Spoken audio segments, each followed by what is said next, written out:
Welcome to Built in Cincy. I'm your host, Marcus Celestin, and today's guest might look a little familiar. You might have seen him on the local news, only for positive reasons, of course. He's a dad, a husband, building a personal brand, delivering news and weather in the Queen City. Welcome, Cameron Hardin. Thank you, Marcus, for having me. I appreciate it. I'm excited to be here. I love what you're doing here with this podcast and getting to know some other dads around Cincinnati, and let's have some fun. I'm excited for this one. A little different than some of the other ones we're doing, so I'm excited to learn more about you and for everyone to learn more about your story. So for those who do live under a rock or don't watch the news and might not know who you are, can you tell me just a little bit about yourself and your background? Yeah, so meteorologist, been here for about 7 years now. I was trying to do the math. I think I've been telling people 8, and I did the math. No, it's 7. I gotta tone it back just a little bit. But originally from Indianapolis, just south of there. My wife and I are both from that area. Moved here at the end of 2018 and haven't looked back. You know, we love being here in Cincinnati. I've worked for 2 incredible TV stations doing news, weather, and everything in between. Some sports thrown in there as well. So it's been one heck of a ride. Nice. So I don't get myself in trouble. Can I use weatherman and meteorologist interchangeably, or is there like a... You won't offend me. There's probably going to be a few, quote, meteorologists who might think differently. But I think the actual way they decide is if you have a degree in meteorology, which I do, you're called a meteorologist. Nice. There's some people who don't have a degree or, they major in something else. Technically, they're supposed to be called forecasters, weatherman, weatherwomen, weather lady. I guess I've never cared one way or the other, so... That's just kind of what people say. Nice. Cool. Well, I'll keep that in mind then. So what got you down the path of wanting to be a meteorologist? What drove you there? It's so funny. So many people in this industry that are meteorologists have known since like day one. They saw the movie Twister and they were like, that's what I want to do. Yeah. And for me, it wasn't really that way. It's so random. My dad's a doctor. And so growing up, I was like, you know what? Like, I'll take over the family business. Like, yeah, sure. Why not?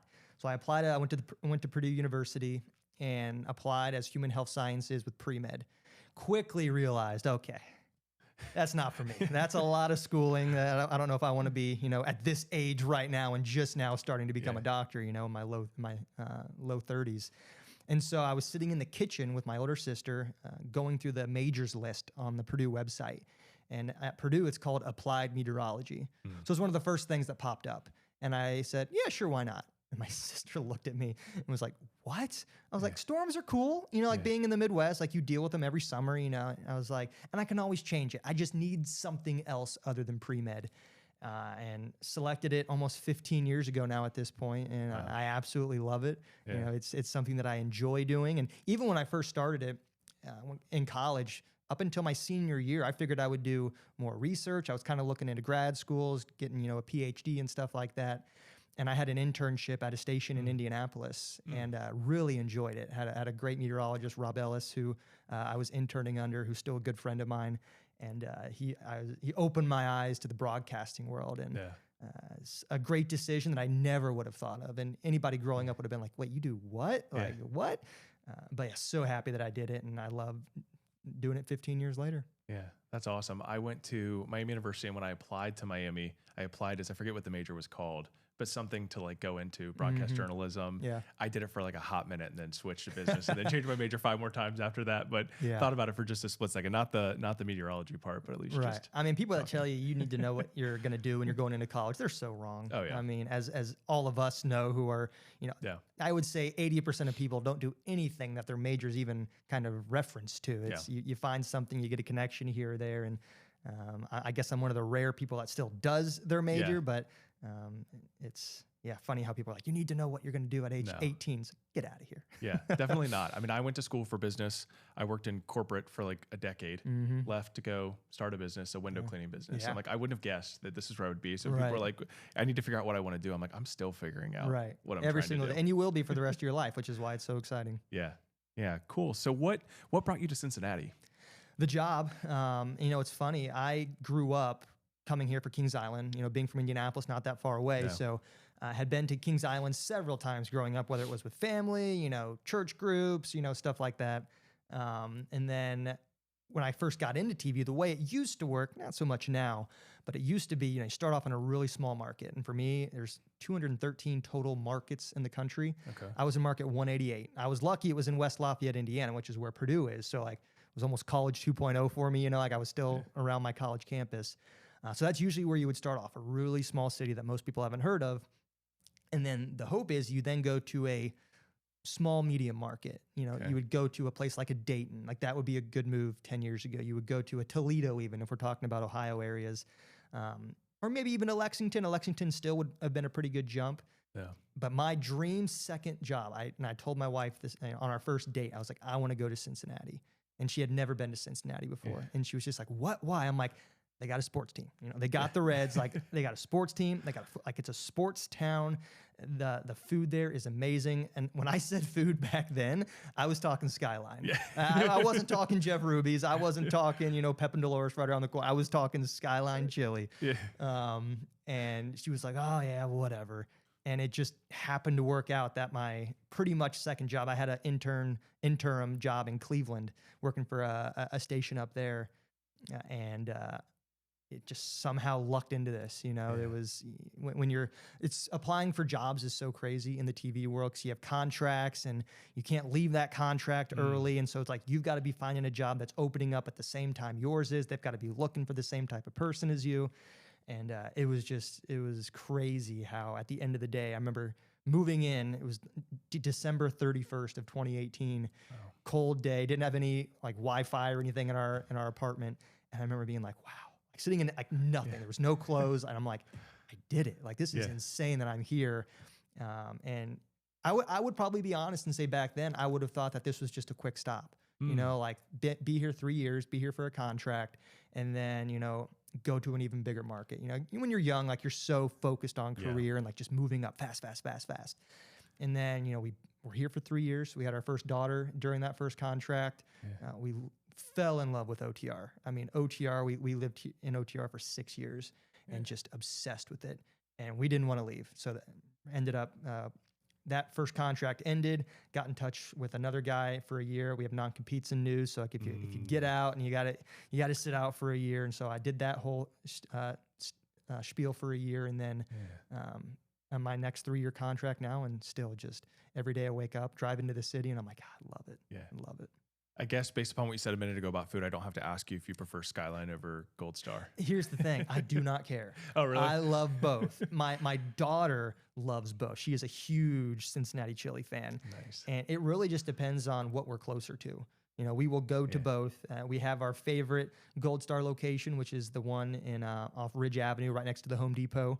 We go to that one all the time, have a lovely waitress that we're with pretty much every single time. Skyline, there's a little bit more, so like you're kind of hopping around a few places, but we love the one in Oakley. We live right around the corner from there. Yeah. And so it's just so funny. Like my daughter, Ren, will be like, Daddy, and she'll whisper in my ear and be like, maybe we can go to Skyline.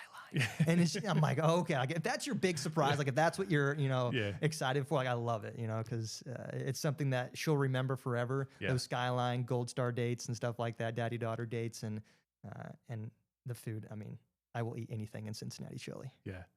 I born and raised in Cincinnati, lived here my whole life, so I grew up eating a lot of Skyline, some Gold Star, probably less Gold Star than Skyline, but now I'm pretty indifferent. I'll eat either of them. I just like it as well. So yeah, it's funny for me. In Indianapolis, there's a Skyline. Oh, really? On the south side of Indy. My mom lived 30 seconds from one.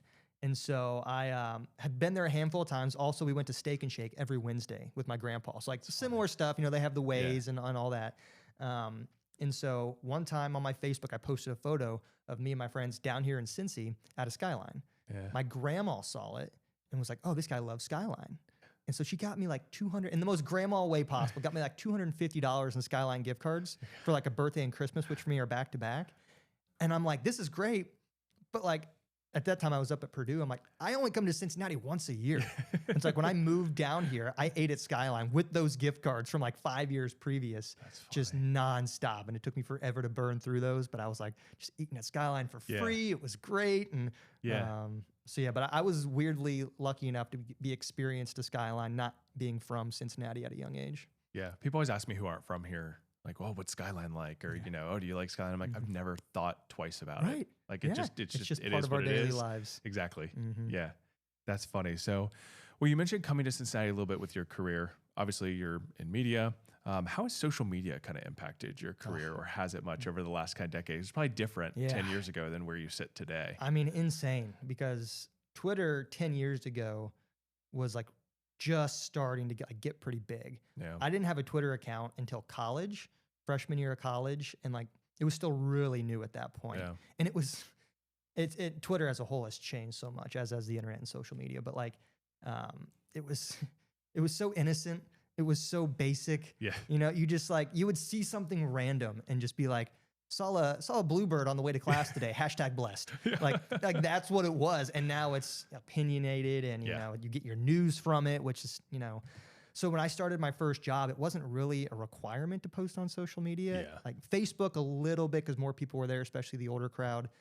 And then TikTok happened, and TikTok, you know, changed things, and then Instagram copied TikTok. And so now it feels like everything that you post on social media is you marketing yourself. Yeah. Like whether it's funny, serious, informative, like you've really got to know, like, okay, it's no longer something you do for fun. Yeah. It will always be strategic, at least in the way that we do things, where you're always trying to build a personal brand, your professional brand. Yeah. You've always got to have a goal in mind for every single post, which is exhausting.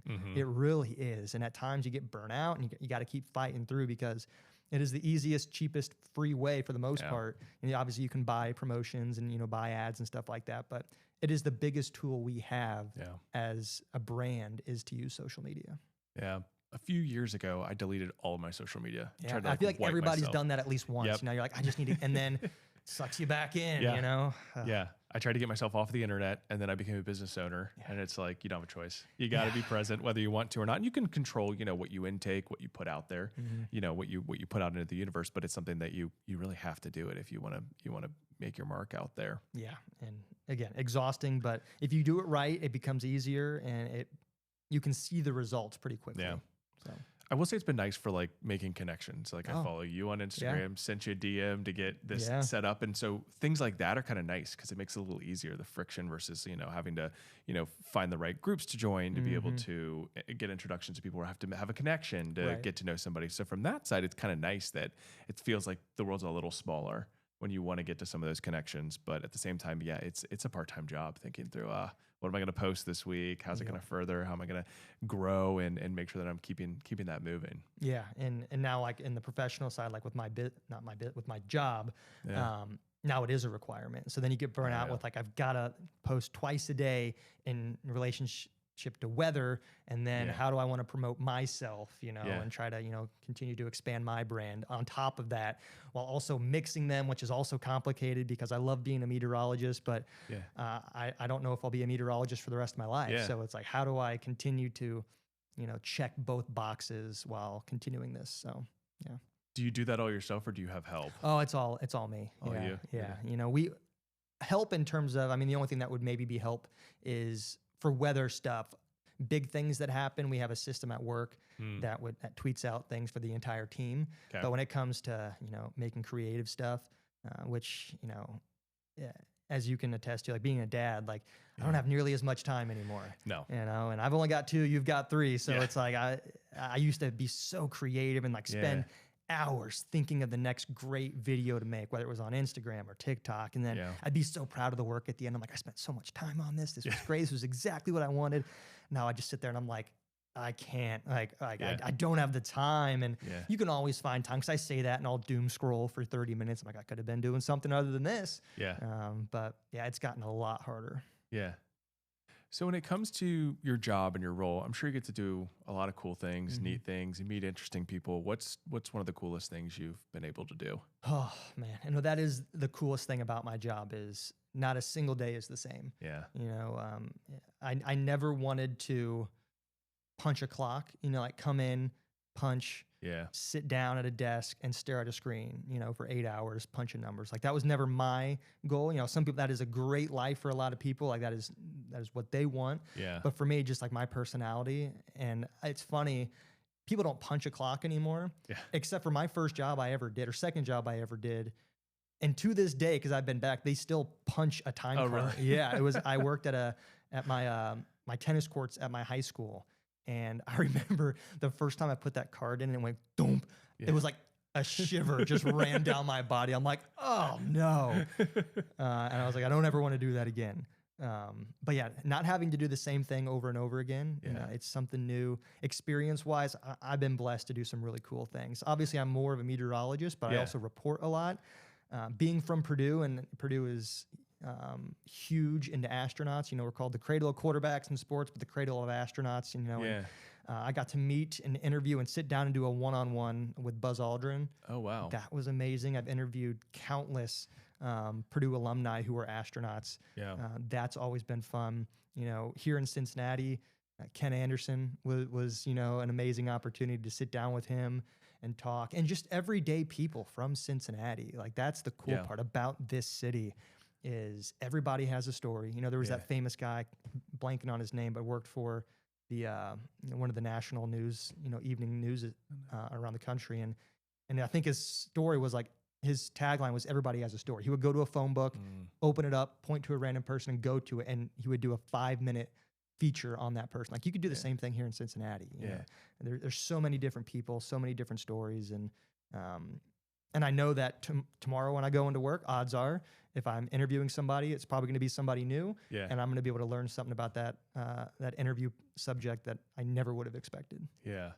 Well, what makes you nervous when it comes to interviewing people or being on camera at this point? And if you don't get nervous, like, what advice might you have for people getting over that, for people who might be speaking or talking to people in their careers or businesses? I would say when it comes to interviewing people, I still get nervous at that. We were talking a little bit beforehand about, like, not getting nervous doing the weather. I mean, I've been doing that for 10 years now. Like, that I've perfected in terms of not being nervous, looking into a camera and telling people the weather.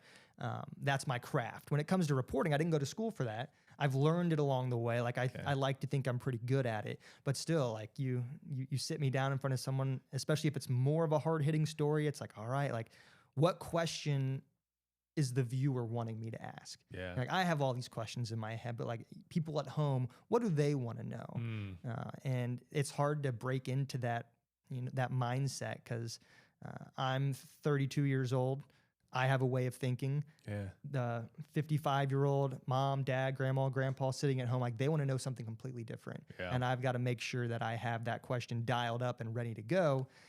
And then a follow-up. And, you know, I'm lucky where I don't have to do too many hard-hitting stories. But in my first 2 jobs, I was turned into the main reporter, you know, because it's such a small market. And so it's just one of those things where, because it's not something I do every single day, I'll get a little nervous. And I, even though I know they aren't, especially if there's other reporters there that are reporters, I'm like, these people are like, this guy, what is he doing here? Like, he doesn't know what he's talking about. And so I'm always nervous to ask a question, or even do like a recorded stand-up. Like, if we have to do a live shot, like, if it's a big story, you've got ABC, NBC, CBS, Fox, and you're like lined up shoulder to shoulder pretty much for those live shots. And somebody will go first and then second. Sometimes you're doing it at the same time. And I'm like, even though they aren't, I'm like, they're listening to me and they're judging me right now. And it's hard to get over that, but, and I'm kind of going off on a tangent here, but at the same time, I know most of the reporters now in Cincinnati for all the stations. You're such good friends in such a small industry like that.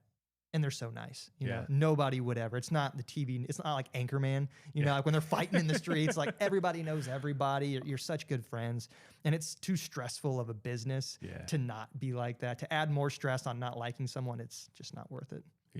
I would liken that a little bit to the most recent role I left prior to starting a business. I was a chief operating officer of an aerospace company, and I was surrounded by people who were, most of which were 20 years older than me, you know, had a lot more experience than me. And I'm in this room with people who know things far better than I do, but how do you, like, show up and get over what a lot of people call, like, imposter syndrome, you know, feeling like, do I really belong in this room? Am I supposed to be here? So it's interesting you offer, you know, that perspective, that feeling that, you know, you get over those things. And, you know, I look back to how I did it, and a lot of it was like preparation, just showing up, being so prepared. I know I was putting in a lot more work getting prepared for some of these things than they might have been, because they've been doing it for 20 years. It's like second nature for them. Second nature. But it's interesting to see, you know, how you might overcome that, or people could learn when it comes to speaking or comes to talking in front of other people, and apply some of this for their careers or jobs. Yep, absolutely. Yeah. What is something that people might not know about your job or your career, people might not see behind the scenes that's going on?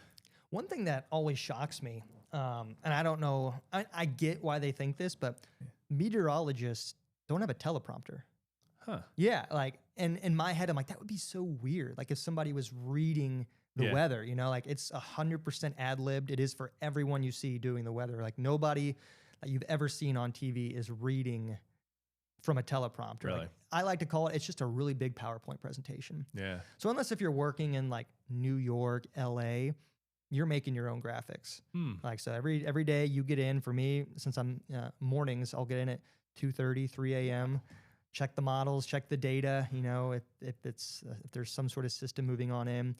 You got to update the forecast. You got to make those graphics. You got to fine tune things, change numbers here and there. You plug it all into a system. It's almost like a big Excel sheet for us. So that kind of then pumps out those numbers into our graphics.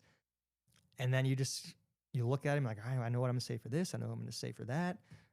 Which is also fun because if I was just reading over and over again, especially weekend mornings for 4 hours straight, oh my goodness. Yeah. But every single weathercast is different. But a lot of people always think that, and it always confuses me because I'm just like, I feel like you can tell when somebody's reading something. And no, it's just a big PowerPoint presentation every day that we have to make and give. And Is it hard with the green screen pointing to the right things and making sure, is that a skill you develop pretty fast? I developed it pretty quickly. You get used to it. That being said, every meteorologist has their favorite side that they stand on. Oh, really? And I got so used to being, if you're looking at the green screen, on the right side. And so then I would look to the screen off to the side to see where I'm at. And so like my right hand, ballerina work, you know, it's just so elegant and so great. The second I have to be on the other side, it's like, you know, like playing baseball, you know, you throw right-handed, the second you have to throw with your left hand, it's so uncoordinated. Really? It feels so bad. And it's the same thing for me. It's just, everything's so wonky. It's not what I'm used to. Yeah. I'm fine with it, but I'm certainly more uncomfortable the second I step to the other side of the screen, just because that's the way I've always been. Yeah. And if you watch WCPO, you'll notice I am the only meteorologist that stands on that side. Really? Because all of the graphics were made for people to stand on the left side. So when I started, I had to take all those graphics, fine tune them, and shift everything to where it would be okay if I'm standing on the right side. And people were like, well, why do you stand on that side? I'm like, it's just a personal preference. You know, it's something that makes me more comfortable.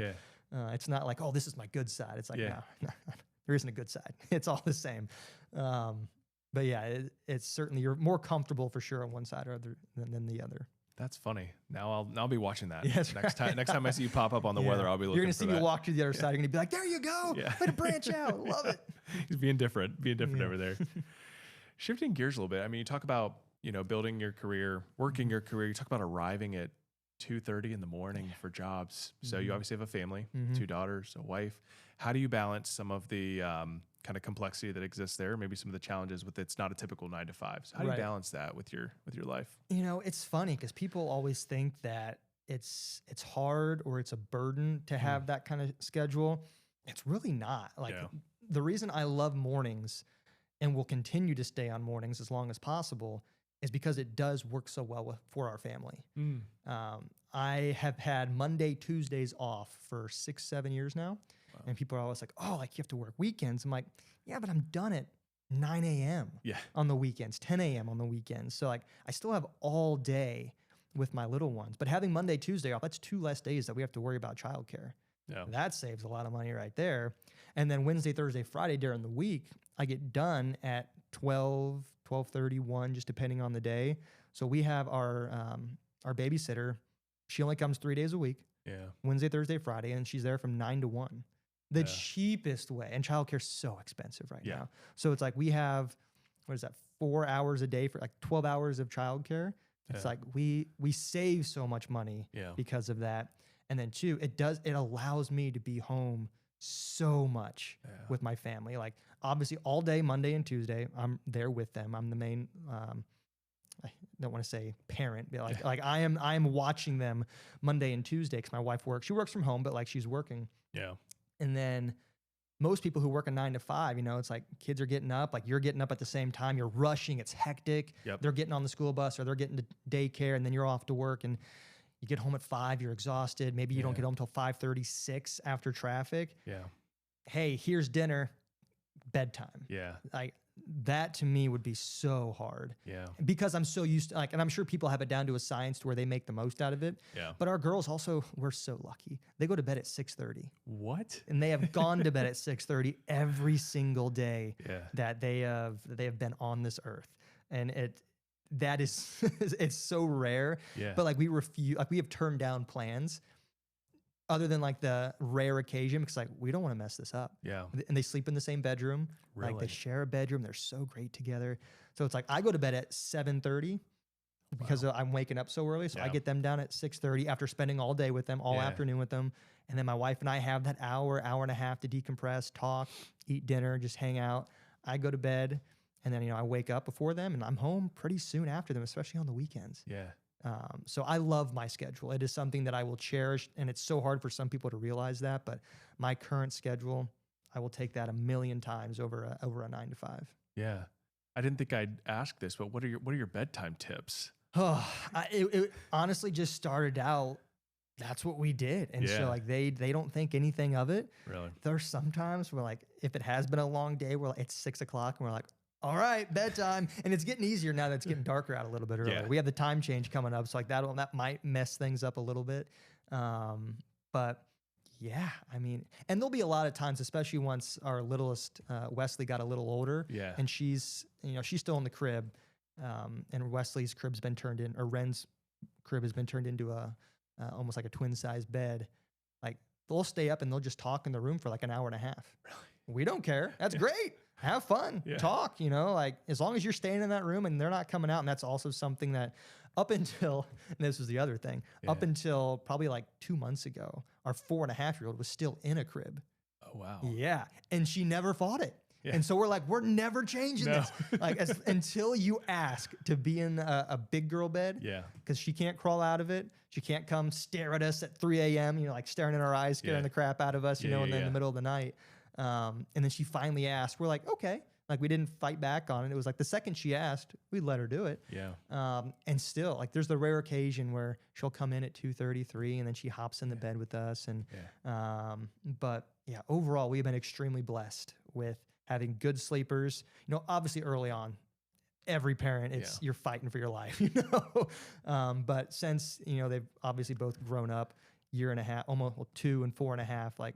We could not ask for better sleepers. It really makes my life a lot easier and my wife's life. Yeah, good for you. Yeah. Yeah. We're definitely fighting for our life with my 4.5-year-old. Yeah, I mean, the new one as well. The new one. Yeah, we're fighting for our lives. So my kids, when you watch this, I will be getting some tips on how to get you to bed far earlier after this, because that's definitely a huge takeaway for me and a huge opportunity for a lot of folks. Yeah. When you talk about the balance with life, I think that's really cool about your job, because obviously like seeing you at, random times, or when I'm not working, you're working. Right. But you've got that flexibility and you're able to spend time. I mean, one of the reasons I wanted to be a business owner was so that I could have that time at some point. So that right now I'm definitely sacrificing and working more hours than I was before to build something, with the hope that at some point I'm able to do exactly that. Spend those mornings with my kids, be there for their 3 p.m. activity at school without having to ask my boss for permission to leave, so that I can be at all these things. I think that's kind of the goal for a lot of people. And I think it looks different for a lot of people, and you figure out what works for you. If it's a 9 to 5, maybe it does. I mean, there's a lot of benefits that come with that too. But I think it's really cool that you're able to kind of have the best of both worlds there. Yeah. And everybody wants to be a business owner. Everybody wants to be a CEO. Yeah. Until you realize those first few years, you are grinding. Oh yeah. Like it is the definition of an investment, and an investment that at times won't pay off. Yeah. I mean, you're taking a huge leap, a huge gamble in any situation to do that. Yeah. But the reward, if you achieve it, is big. Is so big, and the reward is time. Yeah. People talk about money, and money is so important. Like, I'm never going to be somebody like, money can't buy happiness. No, but it can buy a more comfortable life. Like, I think everybody understands that, but what it really does is it allows you to be there for the moments with your kids, with your wife, with family. Yeah. And, whether it's a family vacation, just spending time at home, being able to go see family if they're scattered around the country, because that is time that you'll never get back. Yeah. And having that opportunity as a business owner, something you've created, and that's, in my opinion, the goal at the end of all of it. Yeah. Well, I think there's a lot of romanticism about business ownership out there of like, oh, it's the way to go. It's so great. But I've wrestled with this recently, especially as I get calls at 9 p.m. I get emails at 10 p.m. Then that's on my mind as I'm going to bed in a way that I didn't really have to deal with that before. And, I do it for the hope that in the long run that it does pay off financially and with time. But I do wrestle with that a lot now, even of like trying to juggle the demands of life plus the demands of the business and ensure like, am I doing the right things? There were a lot of benefits with a 9 to 5. And I think that there's a lot of people who are finding a lot of success with that. And that, there's a lot of benefits with doing that too. And I grew up in a family who is full of entrepreneurs. My dad, he's a doctor, owned his own practice for 25, 30 years. So like every single day, like, like I got to see that aspect. Like I would overhear calls, especially as I got older, like him in his office. Like it was not an easy job. No. And, and obviously being a doctor, he was a surgeon. So like he's still up at 6, 7 a.m. Like he was grinding every day, but like what he's able to do now, what he was able to do, like the freedom that he was eventually allowed, a level of excess that unless if I'm really lucky, I'll probably never achieve, which I'm perfectly fine with because, that he was so like seeing everything that he had to accomplish from where he came from and like what he had to do with med school and everything else. I'm okay not being that successful when it comes to many things, but like it does give me a goal, like, and he laid the foundation. Like if I ever have a question about something, he's experienced it. Like if I've had an issue with something, he's experienced it tenfold. So having people like that in your life as a motivating factor, but also somebody who you can go to at any hour of the day is so beneficial.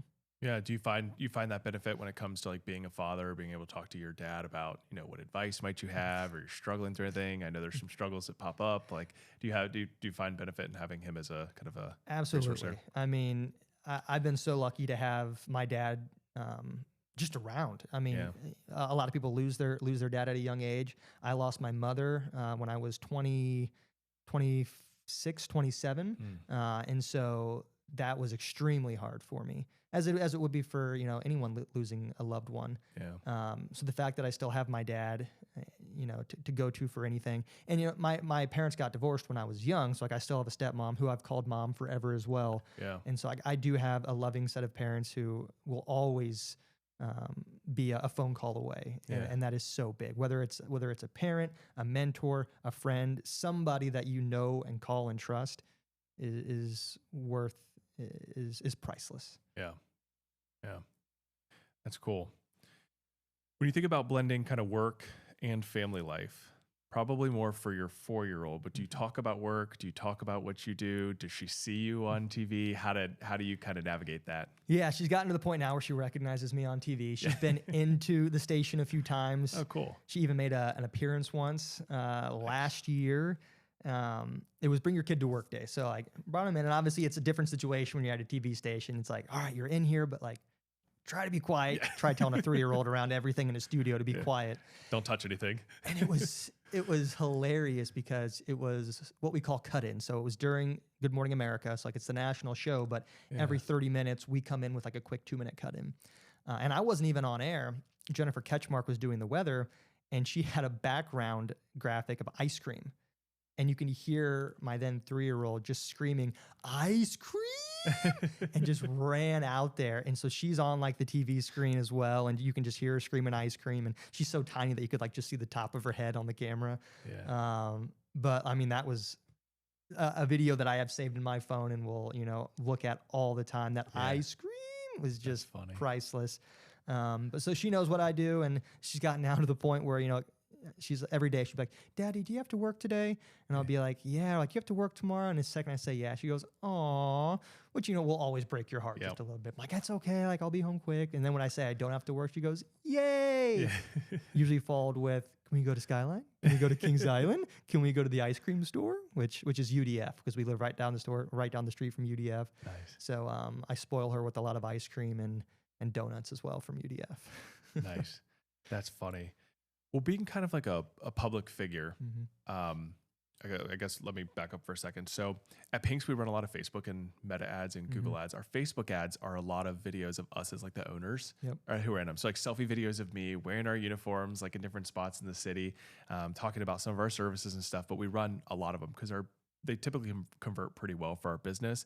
But it's gotten to the point where like I was at Kenwood Mall a couple months ago and someone walks past and they're like, hey, I saw you on my Facebook ad. I did an event a couple weeks ago. It's usually when I'm wearing the uniform, but people will be like, hey, I've seen you before. Where have I seen you? And like, so I've got the tiniest bit of like understanding of what it might be to be like a public figure, to have some of that visibility. So one, I'm sure these things happen to you or you get recognized. So what's that like, navigating that? I mean, it's fun. Yeah. I mean, I'm not going to sit here and be like, oh, like anytime somebody comes up to you and is like, hey, love watching you on the news. Or like at some points during 2020 when TikTok was big and I was all over that with Megan, like people recognize me from TikTok and not even from the news.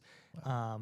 And I love it. It will never not put a smile on your face, especially because it's my job. Like my job, my brand is trying to get you at home to know me, to get comfortable with me. Yeah.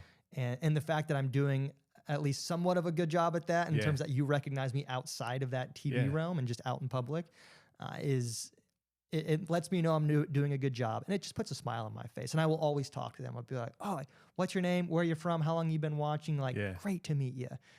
And it doesn't matter where I go. Like, I'll always run into a few people over and over again. Like, I love Applebee's. Huge Applebee's guy. I've got the same people at Applebee's who I've become friends with because of that. They come over to me and they're like, I know you from somewhere. I'm like, oh yeah. And they're like, do you do the news? I'm like, yeah. And 6 months later, they'll be back at the same time as me, and they'll be like, Cameron, and I'm usually like, remind me, and they'll like show me like a selfie that we took. I'm like, oh yeah, and that's so funny. So yeah, it's so fun to have that happen, and it doesn't matter what people say. It'll never not be a little bit of an ego boost to you to have that happen. And to me, it's the biggest compliment. Yeah. Well, that's good. I think it's funny when like the little moments, and it doesn't happen to me very often, but when it does, just of our ads, it makes me laugh. Right. But it shows it's working. Yeah. And I'm not a Tanya O'Rourke, like I'm not like the face of a station like Tanya is. So like Tanya probably can't go to Kroger without getting recognized. And she has done such an amazing job over 20 plus years of building that brand. Yeah. And I'm just still so early in starting out in that. And it's nice to at least have a little bit of some recognition in that. Nice. So for other folks who might be building a brand out there, building something, what advice might you have for them? Stay true to yourself. Yeah. I mean, that is the big thing. It's so easy to be swayed on other people's critiques, especially as a meteorologist or a news person, but more so, it seems to be more so on the meteorology side. Facebook comments, brutal. People will tear you apart. And I will be it is much worse for females in the field, whether it's telling them what they should wear, it's like personal. Yeah, personal things, like personal attacks about, or even, professional, they'd be like, you talk too fast. You do this. I hate the way that you show these graphics. Like, just really. And you tell normal people like yourself that, and they're like, who would do that? Yeah. And it's the Facebook people, the keyboard warriors, stuff like that. But it will get to you. I mean, I have spent, especially after severe coverage, because, like we're on your network we are by law, we have to be on air until a tornado warning is done. Really? We don't do it for our ego. That's what people love to say. Like, oh, they're just boosting. No, we have to be. And trust me, I'd rather be chilling, drinking a Coke Zero than spending 3 hours saying the same thing over and over again, but like, that's just the way it is. But like, you look at those comments afterwards and I'll be like, man, I did so good at that. Like, and I'll be like, they didn't think I did a good job. And because people are upset that you're not, they're not watching Jeopardy or Wheel of Fortune. And it's so easy to take those critiques from people that don't know you, who probably haven't watched you a whole lot and are just upset. And so they want to vent that frustration. Yeah. And it's so easy to be like, they're right. Like, I need to change everything that I've done and has made me who I am, and the way that I present the weather. I need to conform to what they're saying. And that's wrong. Don't do that. Like, stay true to yourself. You're going to make wrong decisions. You're going to make the right decisions. And I would always rather be wrong on my opinion or be wrong on something that I had faith in, rather than being wrong in what somebody else told me to do. Yeah. I would rather have the strength in knowing that, okay, it was wrong, but I fully believed in it. Yeah. And it didn't turn out the way I wanted to, but it was something that I was passionate about and believed from the get-go that it was going to be the right call, and it wasn't. And then you just live with it. You're going to make a million of those mistakes in your life, but it was my mistake, not somebody else's. Yeah. I receive a lot of criticism or feedback just being in business, but it's not so public. Yeah. So how do you navigate that? What do you until those Google reviews pop up, and then you're like, oh no. Until the Google reviews pop up, yes. How do you navigate that? Do you just try to avoid the Facebook comments? That's pretty much what you have to do. Yeah. And people tell you that when you get into the business, they're like, don't look at it. Yeah. They aren't the true viewers. They're not people that that you should be concerned with. Yeah. And, which is easy to say, harder to do, harder to listen to. But yeah, I mean, it's just one of those things where you sit back and you're like, who has the time to do that? Yeah. And I mean, people have all the time in the world when they're on a computer. So yeah. Yeah.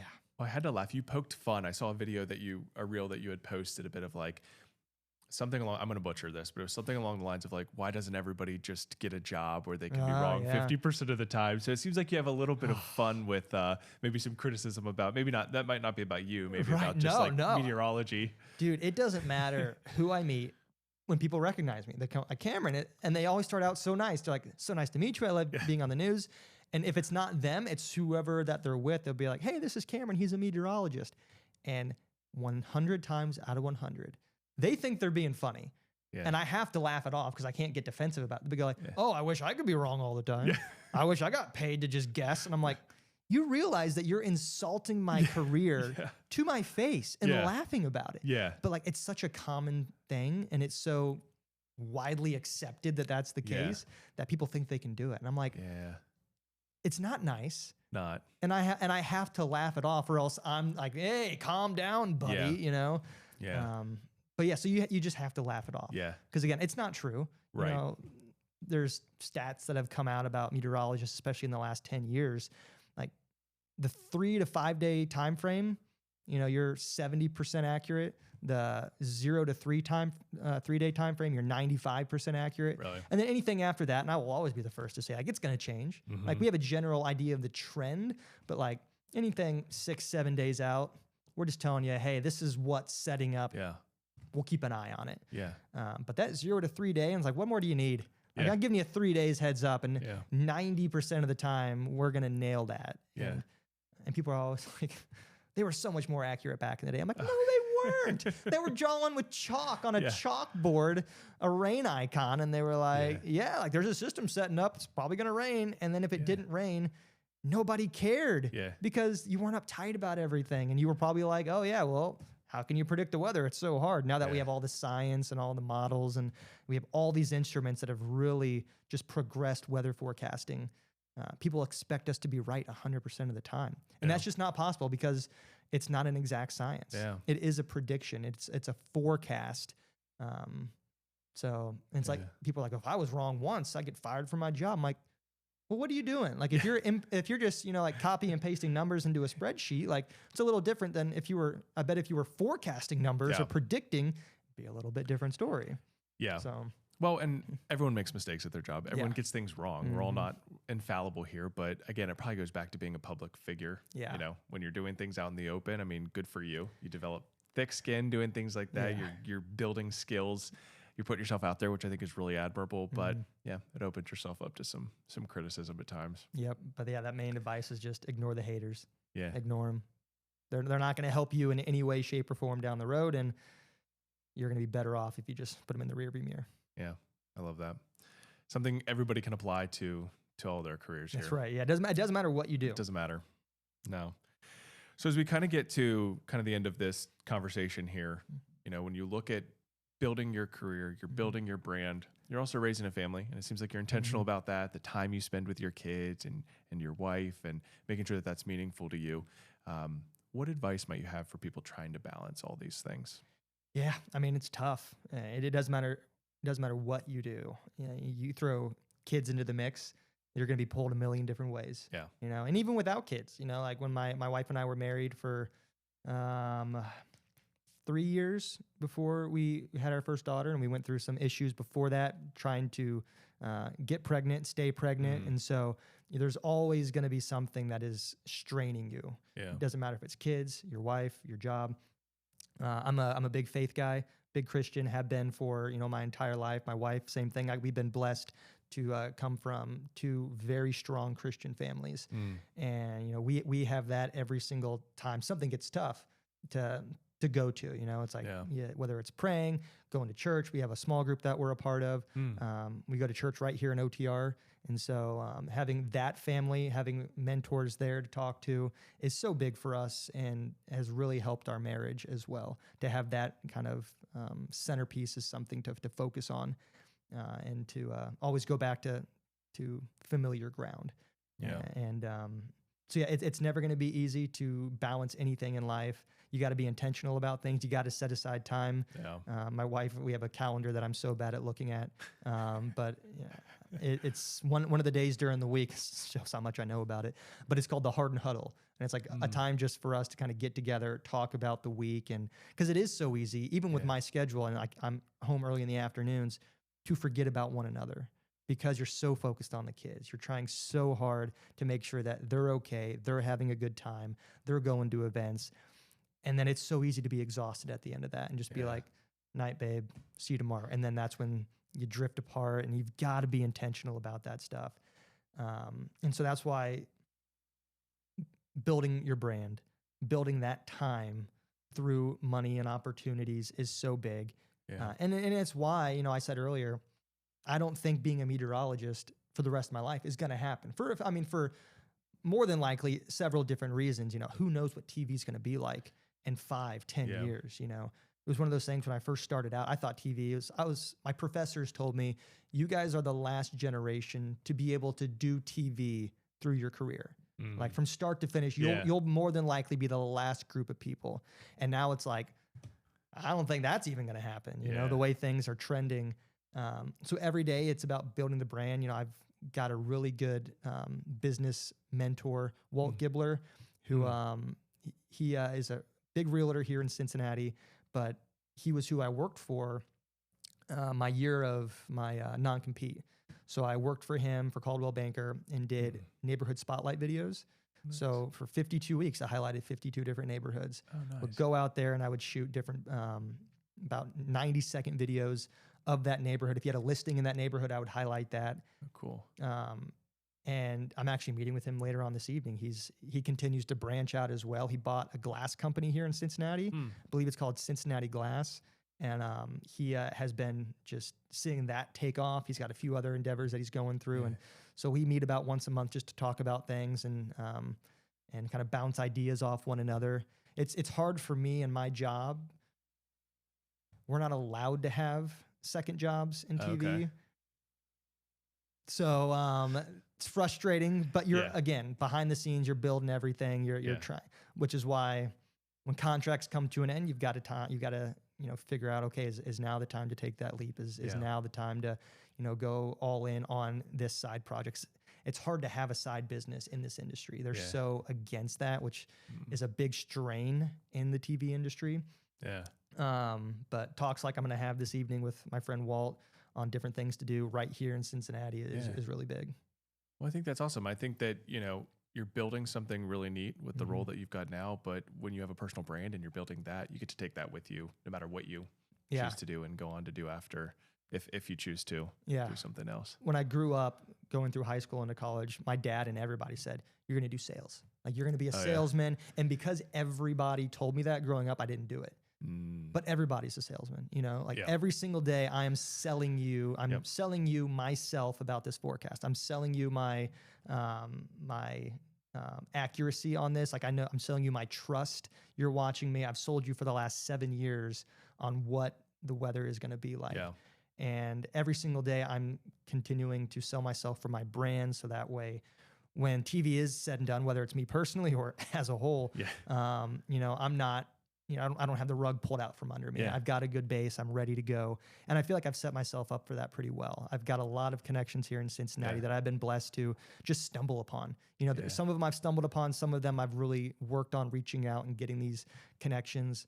And I'm really excited for the next year, 2 years, the short term and the long term. I think that here in Cincinnati, it's going to be a big kind of stretch for me and my family. Awesome. Mm-hmm. Well, I really appreciate you sharing all this today. When my daughter, who's a huge fan of yours, gets to watch this, she won't believe that we were able to have this conversation today and walk those things. I mean, I learned a ton. It's really cool to see what you're building, the intention that you bring to everything, and the success that you found and will continue to find. So I appreciate you sharing all that with us and being here today. And it's been a real pleasure having you. Oh, I appreciate it. I mean, I love what you're doing as well with the window cleaning company, and I've seen your ads as well. So, they're working, trust me. And today, for the first time, as I was driving here, I was like, we haven't had our windows cleaned. We got new windows installed last year, but we've had a lot of construction at our house. And so I was like, we could probably use a pretty good clean. So maybe we'll be doing that pretty soon. Give us a call. Yeah. Awesome. Well, thanks again for being here. I appreciate it. Absolutely.